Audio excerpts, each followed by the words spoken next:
하나님께서 우리의 찬양과 우리의 예배를 받으셔서 오늘도 우리에게 그 귀한 은혜와 복을 허락하여 주실 줄로 믿습니다. 얼마 전에 제가 성경 공부를 준비하는 가운데 그날 가르쳐야 될 그 제목이 용서를 향한 열정이라는 제목이었습니다. 그 제목 앞에서 제가 많은 생각을 해보았습니다. 그것은 예수님께서 마지막 십자가를 앞둔 한 주간의 사건을 공부하는 것이었는데요. 예수님이 용서를 향하여서 열정을 가지셨구나 하는 것을 다시 한번 깨닫게 되는 그런 시간이었습니다. 이 땅에 참 많은 사람들이 억울한 사람들도 많고 불쌍한 사람들도 참 많은데 생각해 보면 예수님은 너무나 억울하셨고 너무나 불쌍한 그런 삶을 사셨는 것 같습니다. 예수님께서 이 땅에서 마지막 사람들에게 조롱을 당하신 것을 생각하면 도저히 그렇게 조롱을 당하실 분이 아닌데 너무 처참한 조롱과 멸시를 당하셨습니다. 채찍에 맞으신 것도 얼마나 힘든 채찍이었는지 모릅니다. 그리고 십자가에서 마지막 피 흘려 죽으셨을 때에 어찌하여 나를 버리셨나이까 몸부림쳤던 그 예수님의 모습은 너무나 불쌍하였습니다. 발가벗긴 채로 십자가에서 수치를 나타내시고 조롱을 받으셨던 그 예수님이 얼마나 불쌍한 모습인지 모릅니다. 그런데 그 모든 것이 용서를 위하여서 행하셨다고 하니까 얼마나 우리에게 큰 은혜가 되는지 모릅니다. 이렇게 성탄절을 앞둔 대림절 첫 번째 주일에 예수님의 십자가를 자꾸 생각을 하게 되는 이유는 예수님이 이 땅에 오신 이유가 용서를 위해서 오셨기 때문입니다. 오직 죄인된 우리 인간을 용서하기 위하여서 예수님께서는 그 하늘의 보좌를 두시고 낮고 천한 이 세상에 오셨고 그리고 오직 용서를 위하여서 마지막 십자가에 달려 죽으시기까지 용서의 열정으로 그 길을 달려가셨습니다. 그래서 우리는 이 대림절 첫 번째 주일을 맞이하여서 우리를 용서하셨던 하나님의 그 사랑을 다시 한번 생각하고 우리 마음속에 용서의 마음이 깊이 자리 잡을 수 있는 그런 귀한 예배가 될 수 있기를 간절히 원합니다. 저는 어릴 때에 성경을 읽으면서 참 이해되지 않는 그런 말씀 중에서 하나가 오늘 읽은 이 본문 말씀입니다. 누가 너의 오른뺨을 때리거든 이 왼편 뺨도 돌려대어 주라 그런 말씀과 또 억지로 오리를 가자고 하거든 심리까지 그와 동행을 해주라는 그런 말씀이었습니다. 오른쪽 편뺨을 맞는다. 그런데도 왼쪽 편뺨을 돌려대어 줄 수 있다. 그것이 과연 가능한 일일까? 너무나 이론적이고 이 세상에서 잘 이루어질 수 없는 그런 일을 예수님께서 왜 하라고 하셨을까? 그것이 참 의문이었습니다. 그리고 오리를 억지로 끌려갔는데 심리까지 동행을 해주라. 그것도 참 잘 할 수 없는 맞지 않는 그런 이야기였습니다. 제가 다니던 초등학교에서 저희 집까지는 이제 한 5리 정도가 됩니다. 저희 마을이 이제 하화 마을이라고 하는데요. 하화 마을 위에는 상화 마을이 있습니다. 거기까지는 한 10리 정도가 됩니다. 근데 친구들이 우리 집에 놀러 가자고 해도 한 번도 가보지를 못했습니다. 왜 그런가 하면은 이 오리까지 왔는데 다시 또 오리를 더 간다고 하는 것도 너무 힘들다고 생각을 하였고, 또 갔다가 돌아올 것을 생각하니까 도저히 자신이 없었던 것입니다. 친구가 가자고 해도 그 오리를 더 가기가 힘이 들었습니다. 근데 친구가 아니고 여기 보면은 악한 자가 그렇게 나를 끌고 가려고 한다면은 과연 갈 수 있을까? 그것은 우리가 참 결단할 수 없는 그런 일이지요. 그런데 예수님께서는 율법에는 눈은 눈으로, 이는 이로 하였다고 했습니다.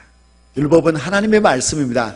구약의 하나님의 말씀에는 눈은 눈으로 갚아라, 이는 이로 갚아라, 누가 너의 눈을 찌르거든 너도 그 사람의 눈을 찔러버려라, 그런 이야기인데, 예수님은 전혀 그것과는 다르게 지금 말씀을 하고 있습니다.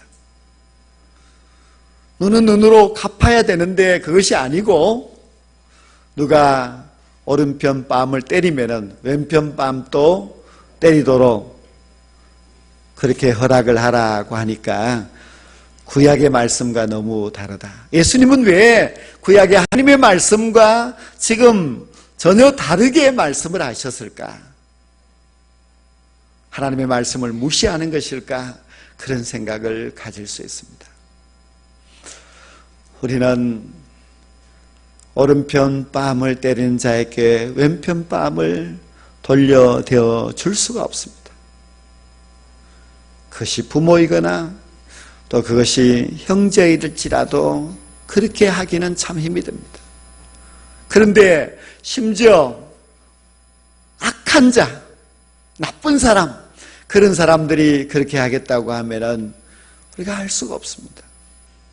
악한 자가 무거운 짐을 지워서 오리를 가자고 했을 때에 그 무거운 짐을 지고 십리까지 동행을 어떻게 할 수가 있겠습니까? 사랑이 없는 이 세상에는 이 말씀이 이루어진다고 하는 것은 참으로 힘든 일이 분명합니다. 근데 예수님께서는 이 땅에 오셔서 공생애를 시작하시면서 마태복음 5장 말씀부터 시작하여서 자신의 하나님의 나라의 경영 원칙을 발표를 하시는데요. 그 가운데 바로 누가 너의 오른편 뺨을 때리거든 왼편 뺨을 돌려대어 주라, 그렇게 말씀을 하시고 이렇게 할 수 있을까? 그런데 예수님께서는 공생애의 시작을 그렇게 하셨습니다.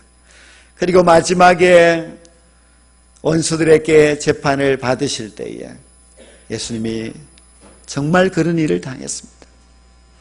예수님의 뺨을 때리고 예수님의 얼굴에 침을 뱉고 그렇게 했습니다. 그러나 예수님은 거기에 대하여서 조금도 거역하거나 그들을 대항하지 아니하였습니다.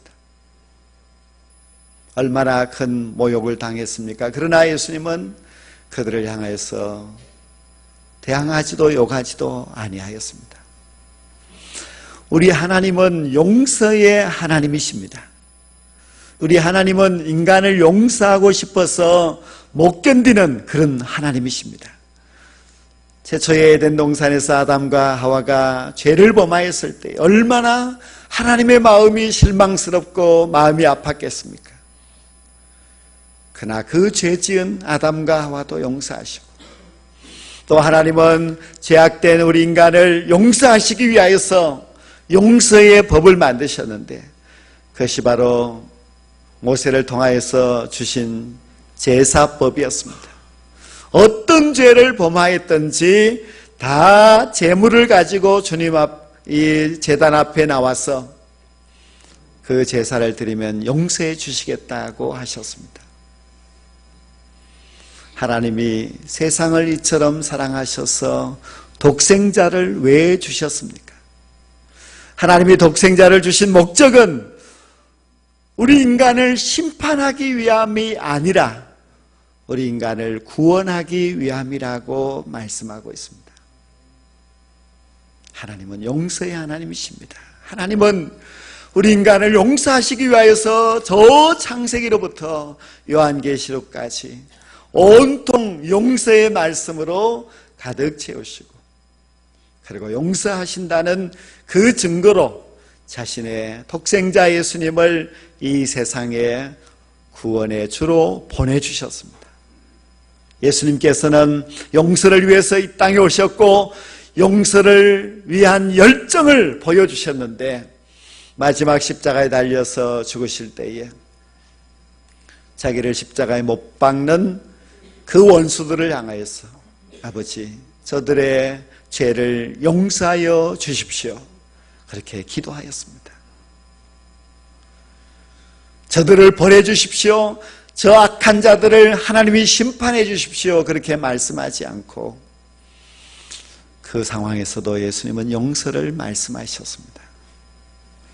우리가 오른편 뺨을 맞은 사람이 왼편 뺨을 돌려대어 주는 것을 한번 생각해 보십시다. 아무 사람이나 그렇게 할 수가 없습니다. 누가 그렇게 양편 뺨을 맞겠습니까? 잘 할 수가 없지요. 그런데 만약에 오른편 뺨을 맞았는데 아이고 기분이 너무 나쁘다 하고 그냥 얼른 그 자리를 피한다면은 그 때린 사람과 나와의 관계는 서로 미워하는 관계로 끝이 나고 맙니다. 아무런 사랑의 역사도 변화도 일어날 수가 없습니다. 하지만 이 오른편 뺨을 맞은 사람이 왼편 뺨을 대어준다는 것은 이미 그 마음속에 그를 용서했다는 뜻입니다. 그를 용서하고 한쪽 편 뺨까지 맞았을 때에 거기에는 그 때린 사람을 향한 사랑이 있게 되고, 그리고 그 마음속에 감동을 줄 수 있습니다. 오리를 억지로 가자고 했는 사람과 오리를 갔습니다. 그리고는 무거운 짐을 벗어놓고는 여기까지 가자고 했으니까 저는 이제 그만 갑니다 하고 얼른 도망치던 가버렸다면 그 사람과 나와의 관계는 역시 그냥 불편한 관계로 끝이 나고 맙니다. 그러나 힘드시죠? 제가 오리를 더 가드리겠습니다 하고 오리를 더 가서 심리를 갔을 때는 그와 나와의 관계는 서로 힘든 관계, 원망하고 미워하는 관계가 아니라 이제는 사랑의 관계가 될 수가 있습니다. 비록 내 뺨은 아프다 할지라도 그를 변화시킬 수 있고 그를 사랑할 수 있고 그를 회개시킬 수 있는 방법은 내 뺨을 그에게 돌려대어 주는 것입니다. 그래야만 사랑이 생기고 그래야만 용서와 화해가 생길 수가 있습니다. 그리고 우리가 용서하고 심리를 갔을 때에 거기에 하나님의 은혜가 임하고, 그리고 그 사람의 마음속에 감동이 생기고, 그리고 구원의 역사가 일어날 수가 있습니다. 용서만이 참 사랑이고, 용서가 있을 때에 사랑의 열매가 있을 수가 있습니다. 우리가 성탄절을 앞둔 이때에 용서를 위하여서 이 땅에 오신 예수님을 더 묵상해야만 합니다. 성탄절은 기쁜 날이니까 성탄절은 웃으면서 즐기면서 세상적으로 살아가는 그런 사람이 아니라 용서를 위하여서 이 땅에 오신 예수님을 생각하면서 용서를 하는 그 삶이 무엇일까 묵상하면서, 그리고 이 대림절 기간 예수님의 용서를 더 깊이 우리 마음속으로 깨닫고 체험할 수 있는 그런 은혜의 시간들이 될 수 있기를 원합니다. 성탄절 하면은 그저 선물, 또 내가 받는 그런 기쁨과 축하, 그런 것만 생각하지 마시고 성탄은 용서야. 예수님이 나를 용서하셔서 용서의 삶을 살아가는 것이 주님을 생각하고 또 주님을 모시는 삶이라는 것을 다시 한번 깨닫고, 이 대림절 첫 번째 주일 용서의 사랑이 여러분의 마음속에 깃들게 되기를 주의 이름으로 간절히 축원합니다. 사랑은 용서입니다. 용서가 없는 것이 어떻게 온전한 사랑이 될 수가 있겠습니까? 하나님이 만약에 저 하늘에서 내가 너희들의 죄를 용서한다 말씀만 하시고 예수님을 이 땅에 보내주시지 않았다면 그 사랑은 부족한 사랑입니다. 그 사랑은 결코 열매가 될 수 없습니다. 그러나 하나님께서는 그 사랑을 자신의 하나밖에 없는 아들 예수 그리스도를 이 세상에 화목제물로 보내주셨기 때문에 하나님과 우리의 원수된 관계가 끊어지게 되고, 이제 하나님과 우리는 서로 화목하여 우리가 하나님의 자녀가 되는 그런 놀라운 은혜와 축복을 받게 되었습니다. 오늘날 이 세상은 너무 용서가 없는 세상입니다.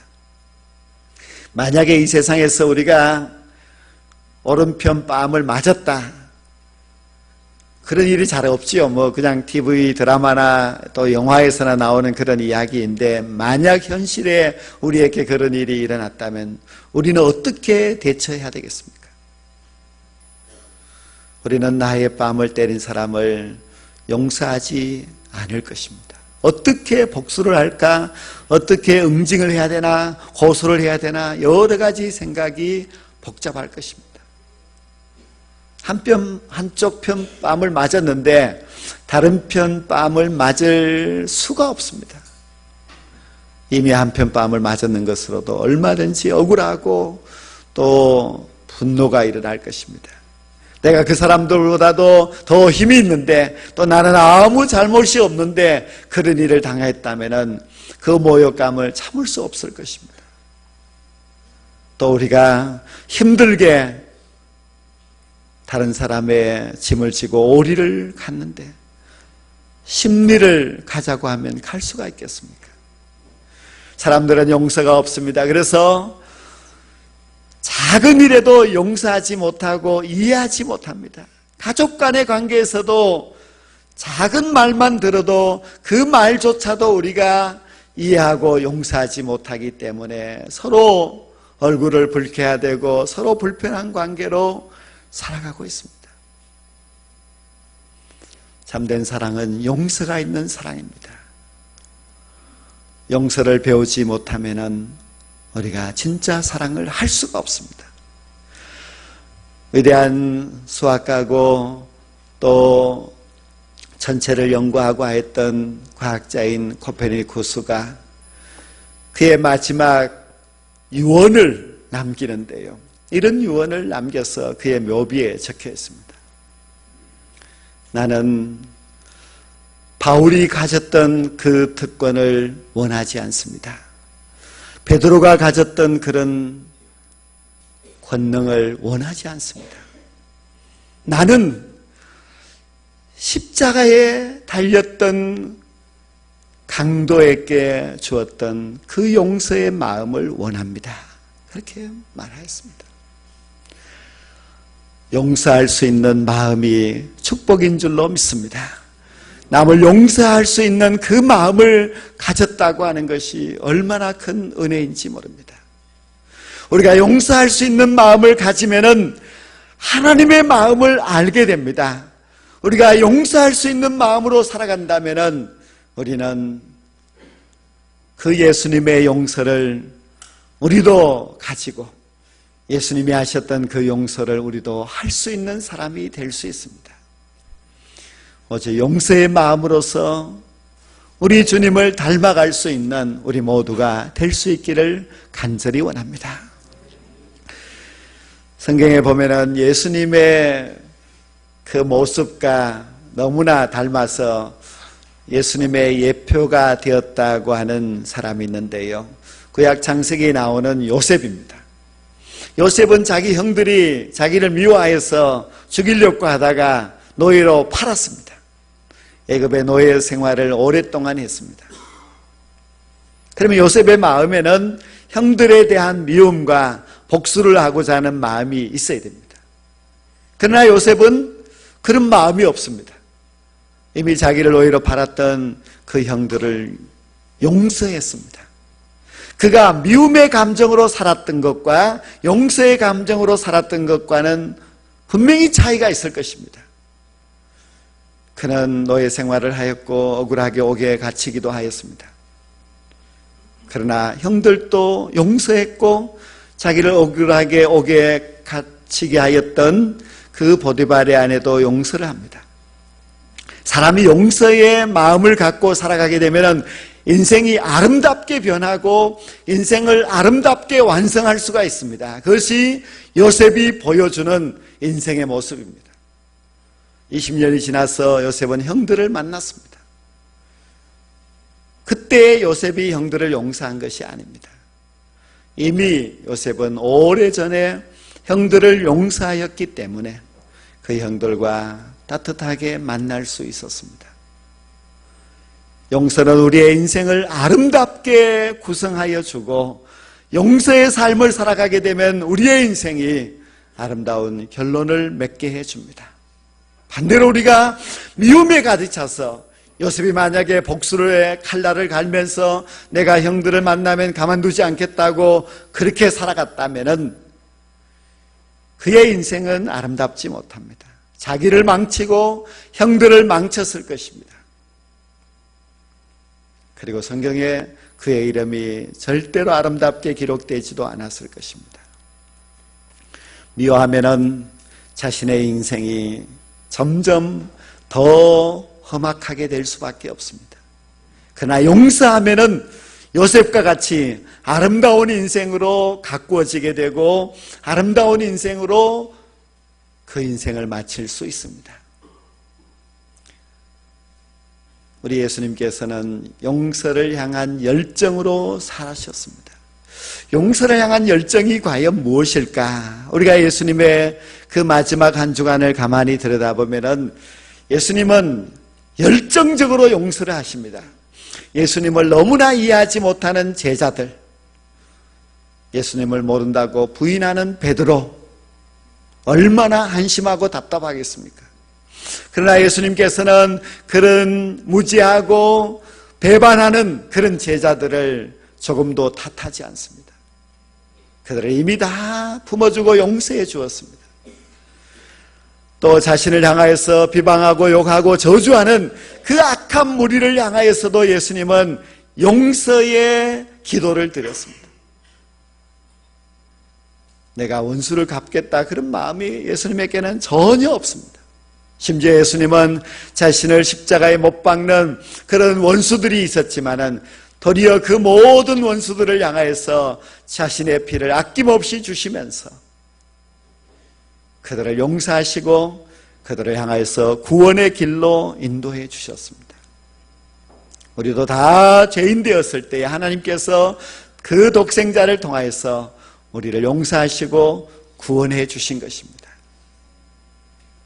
우리가 용서를 향한 열정이라고 하는 것은 가만히 앉아 있는 것이 아니고 그냥 말로만 하는 것이 아니고 찾아가야 되고 말해야 되고 그를 품어줘야 되고 그를 향해서 더 뜨겁게 사랑을 하는 것이 바로 용서를 향한 열정입니다. 예수님이 용서를 향한 열정은 거기서 멈추지 아니하고 예수님의 용서는 대가를 대신 지불해 주는 용서였습니다. 사람이 받아야 될 그 형벌을 예수님이 대신 받으신 것입니다. 사람이 당해야 될 그 멸시와 천대를 예수님께서 다 자신이 당하셨습니다. 죄로 말미암아 영원히 멸망받아 지옥에 가야 될 것인데 예수님께서 자신이 그 죄를 다 짊어지시고 하나님께로부터 버림받은 그런 징벌을 당하셨습니다. 예수님은 우리가 갖고 있는 그 모든 죄를 자신의 십자가에 다 지시고 죽으시고 대신 우리에게는 의를 주시고 생명을 주시고 천국을 주셨습니다. 얼마나 귀한지 모릅니다. 우리가 용서한다고 하는 것은 그 사람의 잘못에 대한 대가까지도 내가 지불해 줄 수 있는 그런 용서가 되어야만 진짜 용서지요. 우리는 물론 우리 자녀들이 잘못한 것에 대해서는 우리가 대가를 지불하면서 용서를 구하고 또 용서를 받고 그렇게 합니다. 그러나 자녀가 아니고 남이다. 특히 나를 힘들게 하는 아주 원수와 같은 사람이다. 그러면은 그를 향해서 우리가 대가를 지불하면서까지 용서를 하지는 않겠죠. 그러나 우리는 오늘 오른편 뺨을 때리거든 왼편 뺨을 돌려대어 주라. 너로 억지로 오리를 가자고 하는 사람이 있으면은 심리까지 동행을 해주라. 그래야 사랑이고 그래야 용서이고, 그런 사랑의 용서가 있을 때에 사랑의 역사가 일어나게 되고 한 불쌍한 영혼들을 구원할 수 있다는 것을 주님이 우리에게 가르쳐 주시는 이 말씀을 귀중하게 생각하고 이 대림절을 보낼 때에 용서의 삶을 살아갈 수 있게 되기를 간절히 원합니다. 이 대림절을 통하여서 용서의 마음이 여러분에게 가득 차서 지극히 작은 것부터 하나씩 하나씩 용서하면서 살아간다면 우리도 예수님의 용서를 본받을 수 있습니다. 예수님은 우리에게 용서를 보여주시기 위해서 오셨습니다. 그리고 용서해 주셨습니다. 우리가 예수님을 믿는다는 것은 예수님의 제자가 된다는 뜻인데, 우리가 예수님의 제자라고 하면서 용서가 없다면 어떻게 주님의 제자가 될 수가 있겠습니까? 사랑은 용서입니다. 오늘부터 여러분들의 삶 속에 용서가 있을 때에 사랑이 되고, 그리고 그 사랑이 있을 때에 제가 지난주에 말씀드린 대로 전도의 열매도 있을 수가 있습니다. 사랑에 감동이 된 사람만이 전도의 열매가 될 수 있기 때문에 여러분이 이 한 해를 마지막 보내면서 용서의 실천을 통하여서 용서를 향한 열정을 가지고서 용서하셔서 더 아름다운 사랑의 열매를 맺고 그 사랑의 열매를 통하여서 구원의 역사를 이룰 수 있는 우리 모두가 될 수 있기를 주의 이름으로 간절히 축원합니다. 기도드리겠습니다. 하나님 아버지, 우리 인간을 용서